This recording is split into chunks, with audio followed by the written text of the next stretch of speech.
is a very complex and subtle message, requiring many volumes of Vedic Sanskrit codes for its complete expression. Certainly, without some form of error correction, there is no possibility of this great message being transmitted without error. The esoteric teaching uses two types of error correction protocols: literary and instructional. The literary error correction protocol uses a specific message header called a mula mantra to signify the beginning of a mantra or transcendental message. The mantra itself is encoded in the form of Sanskrit sacred poetry.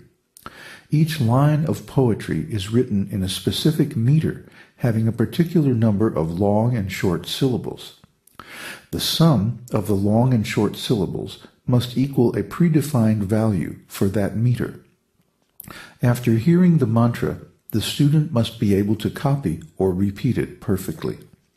This prevents duplication errors in copying or transmitting the mantra, even in situations where modern publishing technology is unavailable, and the message must be copied by hand.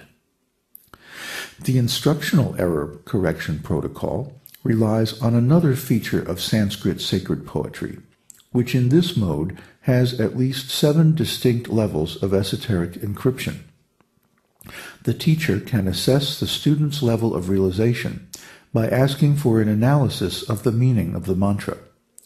The student's response will indicate how deeply he has been able to realize the esoteric meaning of the mantra, which can only be decrypted by personal experience of self-realization. The teacher then awards the student a degree of initiation appropriate to the level of self-realization he has actually attained. This is the principle of an authentic esoteric school. Of course, this also means that the level of understanding of the student is limited by that of the teacher. This is all the more reason to search for a fully self-realized master teacher. In the school of the esoteric teaching, the student is able to verify that what the teacher says is identical to the written message in the Vedic literature.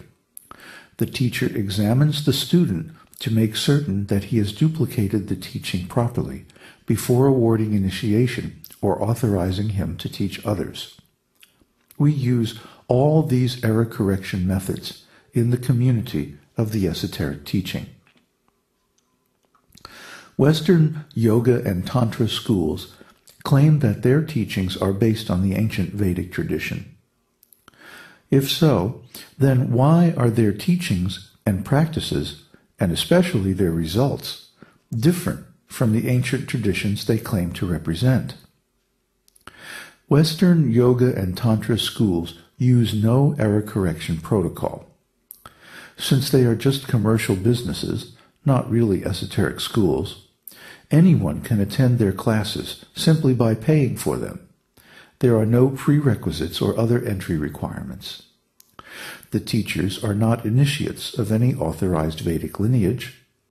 They do not check the understanding of their students according to the esoteric principles, and the students do not get initiation or the approval of their teachers before passing on the teaching. Often, students mix the ideas of several teachers when they begin to teach their own classes. Therefore, Western Tantra and Yoga schools are not faithful to the original Vedic version of their disciplines. So, how can they deliver the powerful results of actual Yoga and Tantra? The answer is simple. They can't, and they don't. So that was a very complex explanation, but the point is actually simple. That we have to accept the teaching of the original Vedic literatures intact, as it is, without changing anything. This is called duplication. We have to make a mental copy of the original teachings before we can start working with them, or what to speak of speculating with them. Without making an exact copy, we can't be sure that what we're practicing is the same thing that the Vedas are talking about. So the first thing is to go back to the original source and to understand it perfectly, look up each and every word if necessary, to accurately copy the teaching in our own minds. Otherwise, if we start working with that teaching independently, without any guidance or without any verification that our copy is correct, then who knows what the result will be. So the fidelity of our copy is verified by the master teacher. The master teacher is an initiate, a self-realized soul in the lineage coming down from the original teacher, Vyasadeva, of the Vedic teachings. So because he has been approved by his master teacher, and that master teacher has been approved by his master teacher, all the way back to Vyasadeva himself, therefore we know that the current master teacher in the line of disciplic succession has realized the same absolute truth as the originator of the succession. That is the principle. Then the student, by approaching the current master teacher, can verify that his understanding is also correct and that his realization is also identical to the original purpose of the teaching. When that occurs, then the student is given initiation according to their degree of self-realization. So, these four practices, duplication, understanding, contemplation, and realization, are there in every subject matter, but they are especially important in the subject matter of the esoteric teaching. The reason being that from a perfect copy of this ancient teaching, we can begin to think through it for ourselves, to understand, well, why is it this way? Why does it work that way? Why are there these particular principles and these particular practices? And how does it produce its effects? And if we do this, we'll find an astonishingly complex and sophisticated system of esoteric psychology, of information technology, and ultimately of consciousness. Consciousness is really the focus of the esoteric teaching. It's not just information. It's information arranged in a particular manner known as an ontology. And if you study ontology, we don't have time to go into all the different aspects of ontology here, but if you go look it up on the internet or look it up in a good library, you'll find out that an ontology is the most sophisticated form of arranging information that Western thought has been able to devise. But this same form of arranging information was already in use thousands of years ago in the Vedic esoteric teaching schools. So what is the point?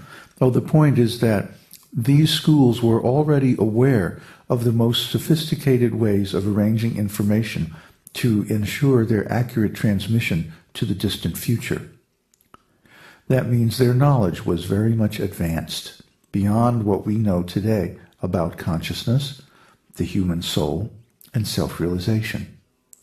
So if we take full shelter of the esoteric teaching and practice these methods honestly, within a very short time we'll get the result and rediscover our original, spiritual, perfect body.